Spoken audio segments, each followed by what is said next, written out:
Durant cette partie, un mot a été prononcé, Je le savais. un regard a été échangé, et plus rien n'a jamais été pareil. Ce soir-là, il y avait quelque chose de différent. Je ne l'ai pas vu immédiatement, mais au fond de moi, je le savais. Nicolas est arrivé le premier, Julien en second, puis Clara et Charlotte ensemble en troisième. Tout semblait comme d'habitude. La table, les feuilles, les dés, les chips trop grasses, trop salées, les petites discussions de début de soirée. On avait nos rituels, nos rôles bien en place. On se connaissait par cœur. Et pourtant, cette nuit, il y a eu des silences étranges. Pas des silences pesants, non. Plutôt des silences suspendus, chargés. Comme si quelque chose retenait son souffle. À ce moment-là, je ne savais pas encore que ce serait la dernière fois que nous incarnerions ces personnages. Ce que nous allions vivre durant cette session laisserait une empreinte bien plus profonde que toute notre campagne en elle-même. Et évidemment, c'est seulement plus tard que je l'ai compris. Cette nuit-là, le jeu de rôle allait déraper pour devenir autre chose. Ce n'était plus du jeu de rôle, c'était une vérité, une révélation. Et je vais te raconter pourquoi. Avant que cela n'arrive, c'était simple. On jouait sans se poser de questions. On se retrouvait une fois par semaine, le samedi soir souvent, parfois davantage. Chez moi, c'était l'un de nos refuges, un moment qui n'appartenait qu'à nous. Même si on prétendait savoir où on allait, la vie dehors était floue et instable. On avait nos problèmes. Certains traversaient des périodes très compliquées, des problèmes familiaux, des problèmes d'étudiants, de boulot, des histoires d'amour mal refermées. On n'en parlait pas forcément, mais on se retrouvait toujours. On jouait dans mon salon, où je veillais toujours à créer une ambiance chaleureuse. Lumière tamisée, bougies allumées, on mettait de la musique, on riait, on sortait les dés comme des talismans. On s'évadait l'espace d'un moment, on devenait d'autres gens, et puis on retournait à la vie réelle. J'étais le meneur de jeu, mais ce n'était pas moi qui contrôlais les choses. J'étais juste là pour ouvrir la porte, placer le contexte et dire « Allez-y, racontez-nous ». Et on vivait des histoires grandioses. Clara incarnait une prêtresse qui doutait de tout, sauf de sa foi. Julien un ancien guerrier, hanté par ses choix. Charlotte était une magicienne, mi-mystique, mi-fantoche. Et Nicolas jouait un roublard sournois manipulateur, toujours entre deux trahisons. Clara dans la vie était douce, lumineuse, un peu fragile. Julien était plus terrien, silencieux. Il semblait porter quelque chose sur ses épaules, dont il ne parlait jamais. Charlotte était vive, imprévisible, toujours à deux doigts de faire basculer la scène. Et Nico était le cerveau décalé du groupe. Un nerd avec des épaules de rugbyman et ce petit regard malicieux, toujours prêt à nous expliquer le pourquoi du comment, une encyclopédie vivante. Leur équipe fonctionnait à merveille. Pas particulièrement en partie, mais surtout autour de la table, dans les échanges, les regards, les silences. Et ce soir-là, il y a eu une tension, quelque chose de non dit, et je ne savais plus si c'était encore du jeu ou pas. Et à vrai dire, je ne voulais pas le savoir, parce que ça fonctionnait, les parties étaient belles. Elles ne ressemblaient ni à du cinéma, ni à une série, elles ressemblaient à nous, à ce qu'on n'osait pas dire en dehors du jeu. Et je crois que, sans le savoir, on en avait besoin. C'est pour ça que ce qui s'est passé ensuite a eu l'effet d'un coup de tonnerre. Parce que quand on ouvre trop grand la porte, parfois, ce n'est pas que le personnage qui passe.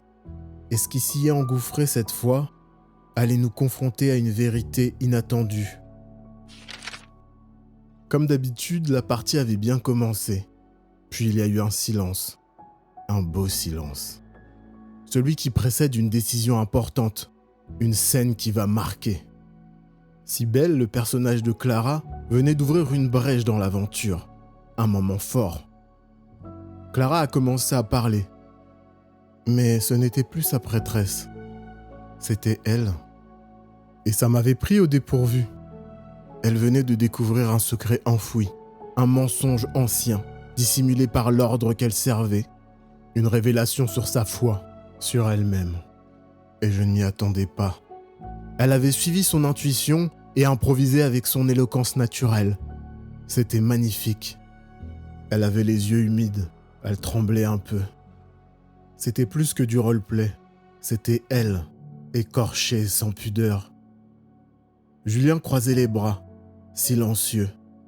Il la fixait, sans dire un mot. Et puis il a parlé. Sa voix était calme. Il a dit « Je le savais ». C'était son personnage qui parlait. Mais il y avait quelque chose dans le ton, dans son regard.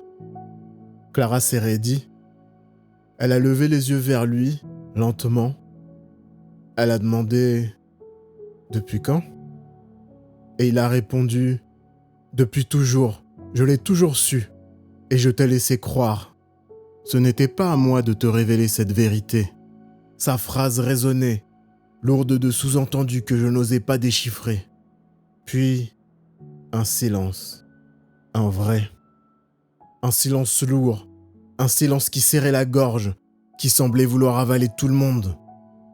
Charlotte détourna les yeux. Ses doigts jouaient avec les coins de sa fiche de personnage.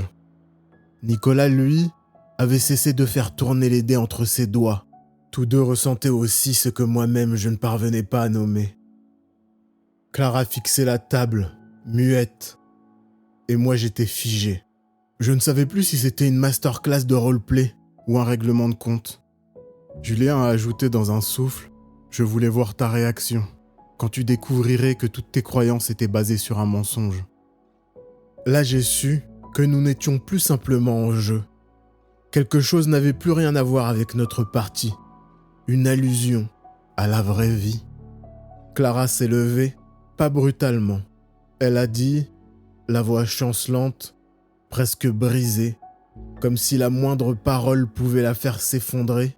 « Je vais prendre l'air, j'ai besoin d'être seule. » Et elle est sortie.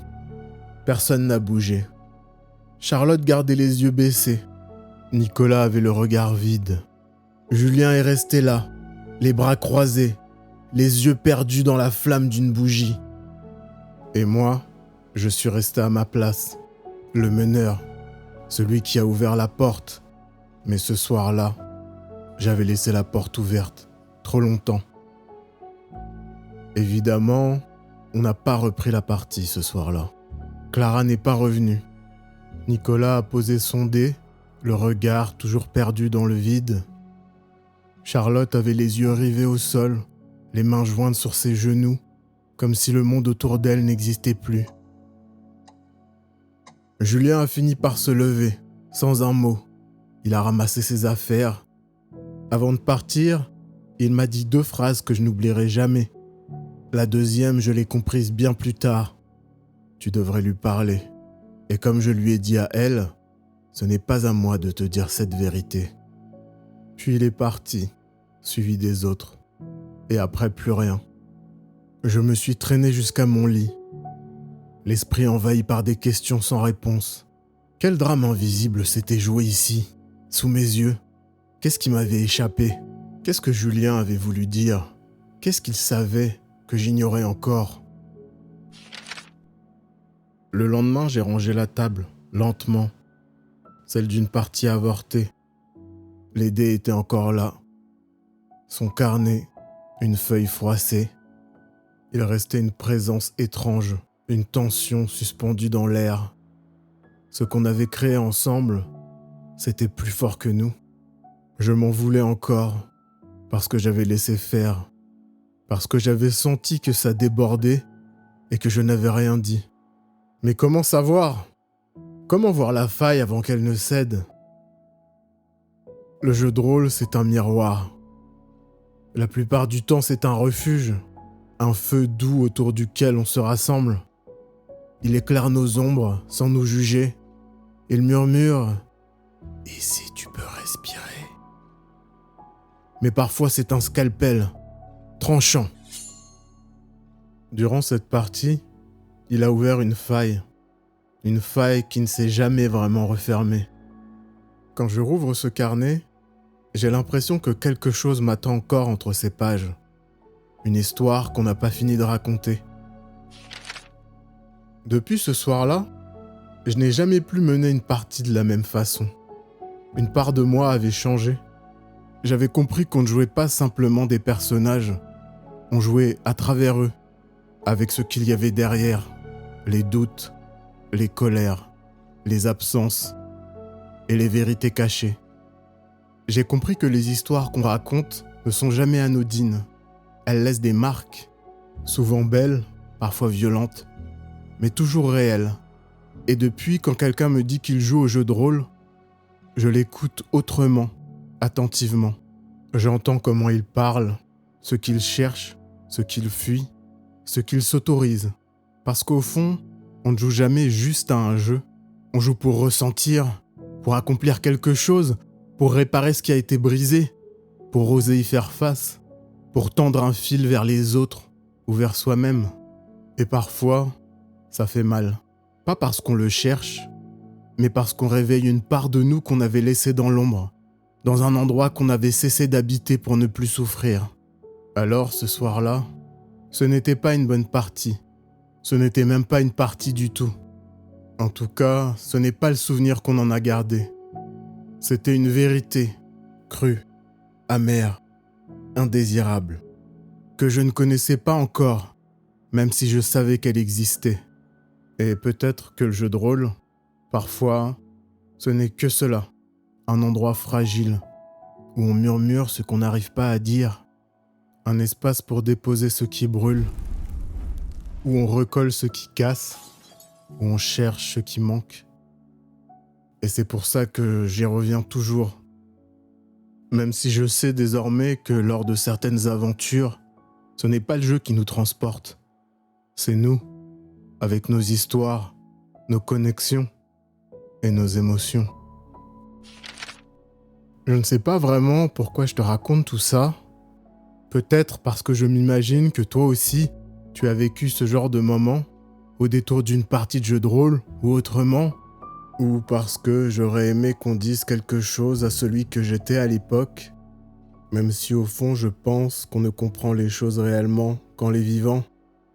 Ces instants où l'émotion prend le contrôle, un silence trop long, une phrase de trop, une joueuse, un ami qui s'efface, ou peut-être justement une joueuse qui montre enfin quelque chose de vrai, qui se met à nu. Tu sais, ce moment où la fiction déborde, quand le jeu n'est plus un endroit accueillant et sûr, mais un miroir cru, déformé et implacable de la table. Quelque chose qui blesse et qui sait où frapper, sans qu'on sache qui est touché et pourquoi. Alors dis-moi, est-ce que toi aussi tu continues d'y revenir, même quand ça brûle, même quand ça casse? Moi, oui. Et parfois, je me dis que ce n'est pas le jeu qu'on cherche, mais l'écho de nos failles et l'écho de certaines vérités. Toutefois, je tiens à clarifier un point, pour ceux qui n'ont pas encore exploré le jeu de rôle.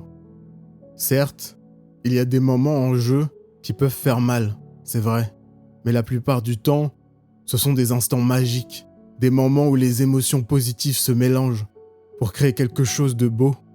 Pour moi, le jeu de rôle, c'est avant tout ça, des montagnes russes d'émotions, où l'on ressent des choses intenses et inattendues, un monde où on peut trouver des réponses sur nous et nos amis.